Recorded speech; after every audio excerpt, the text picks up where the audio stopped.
نبی کی ولادت کے بعد مائی حلیمہ کے حوالے کیا نا, حوالے کر دیا, تو مائی حلیمہ بھی آپ صلی اللہ علیہ وسلم کی کیا بن گئی؟ ماں بن گئی, کہ انہوں نے دودھ پلایا نبی صلی اللہ علیہ وسلم کو. تو جو عورت آپ کو بچپن میں دودھ پلائے, ایک تقدس کا رشتہ بولو بھائی قائم ہو گیا. اب اس سے نکاح کا سوچنا یہ غلط ہے, ماں بیٹی کا رشتہ بن گیا. اور اللہ نے کیا فرمایا؟ وَأُمَّهَاتُ نِسَائِكُمْ, تمہاری بیوی کی جو ماں ہے وہ بھی تمہاری کیا ہے؟ مدر ان لا ہے نا. یہ کیسے ہو سکتا ہے کہ بیوی پہ جو نگاہ ڈالو وہی نگاہ اس کی ماں پہ بھی؟ نہ وہ ساس ہے, وہ تمہارے لیے ہمیشہ کے لیے, یہ رشتے ہمیشہ کے لیے حرام ہوتے ہیں, ان کے حلال ہونے کی کوئی صورت نہیں ہے.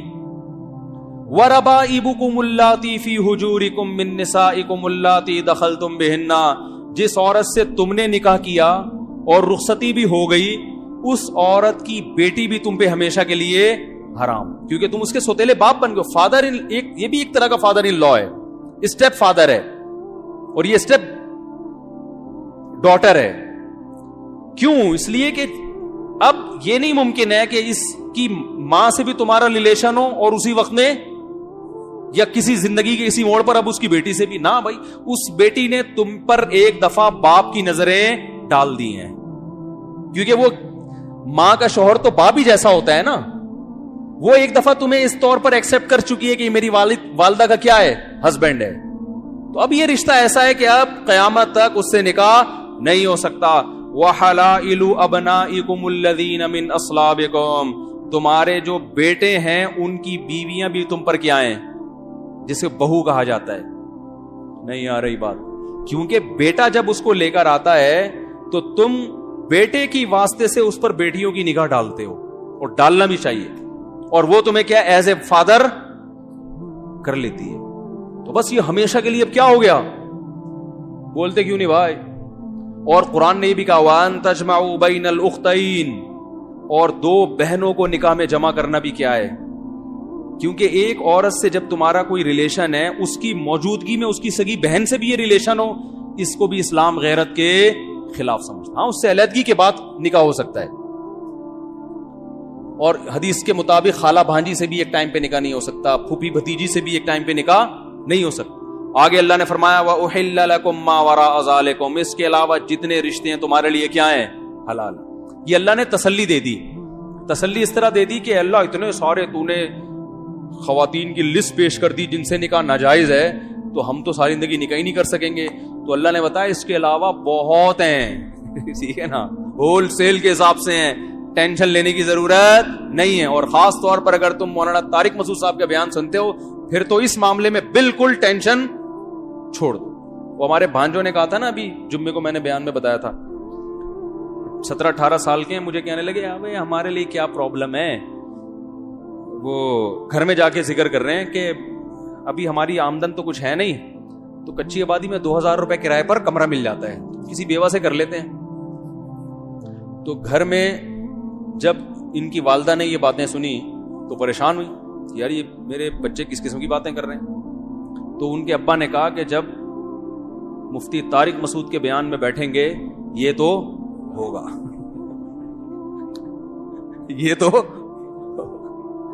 میں نے اب کل مجھ سے یہ ملے بڑا والا, وہ کہنے لگا ماموں ایک چیز ہمارے ذہن میں آ رہی ہے, اگر ہم کسی بیوہ سے کریں نکاح تو پہلی شادی لڑکی کی 25 سال کی عمر میں ہوتی ہے, جو عام طور پہ جو شادی ہوتی ہے کنواری لڑکیوں کی. شوہر بہت زیادہ ٹائم جلدی مر گیا تو 10-20 سال میں جا کے مرے گا, تو کوئی 35-45 سال ہی کی ہمیں ملے گی. تو مطلب پریشان ہو رہے تھے یار یہ کیسے کریں, ہم اتنی قربانی بھی دیں اور 2000 کا گھر بھی لیں اور پھر کچی آبادی میں بھی جائیں اور وہاں بھی رہیں, اور یہ کیسے. میں نے کہا بھائی یہ آرڈر پہ بیوہ کروائے بغیر یہ کام نہیں ہو سکتا. یہ کام اگر آپ اس عمر میں چاہتے ہو تو اس کے لیے کوئی ایسے ادارے سے رابطہ کرو جہاں یہ بورڈ لگا ہوا ہو کہ ہمارے ہاں اور آرڈر پہ عورتیں باقاعدہ بیوہ کروائی جاتی ہیں. قدرت کی طرف سے کسی کے بیوہ ہونے کا انتظار کرو. اور میں نے کہا دوسری بات یہ کہ یہ آپ کی سوچ بہت اچھی ہے, نظریہ بہت اچھا ہے, اپریشیٹ کرتا ہوں, لیکن مسئلہ پتہ ہے کیا ہے, کیونکہ ابھی آپ کی جیب میں روکھڑا بالکل بھی نہیں ہے, تو 45 سال کی بھی کوئی بیوہ مل جائے نا تو غنیمت ہے. جو قدرت کی طرف سے بیوہ جلدی ہو گئی ہو. تو عورتیں سب سے پہلے کیا دیکھتی ہیں؟ روکھڑا دیکھتی ہیں. وہ میرا کلپ بھی بڑا وائرل ہوا ہے اس بارے میں. تو وہ تو دیکھتی ہیں. تو لیکن پھر میں ان کے والدین سے کہتا ہوں اگر کوئی مل جائے ان کو فری میں تو کر لو, کس نے منع کیا ہے. لیکن ہوتا نہیں ہے.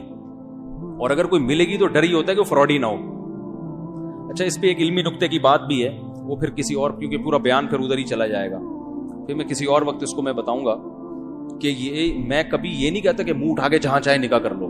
ٹھیک ہے نا. نکاح میں سب سے پہلے یہ دیکھنا پڑتا ہے, غریب لڑکی سے کرو یہ تو فائدے کی چیز ہے, لیکن یہ دیکھنا پڑے گا کہ آپ کی نسل نہ خراب ہو جائے, اور یہ قرآن سے بھی ثابت ہے.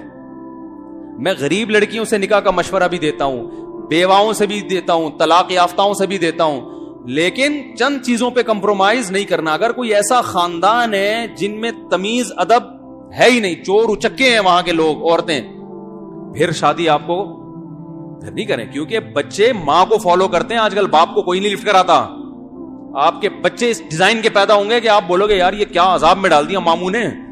ٹھیک ہے نا. تو اس پہ کمپرومائز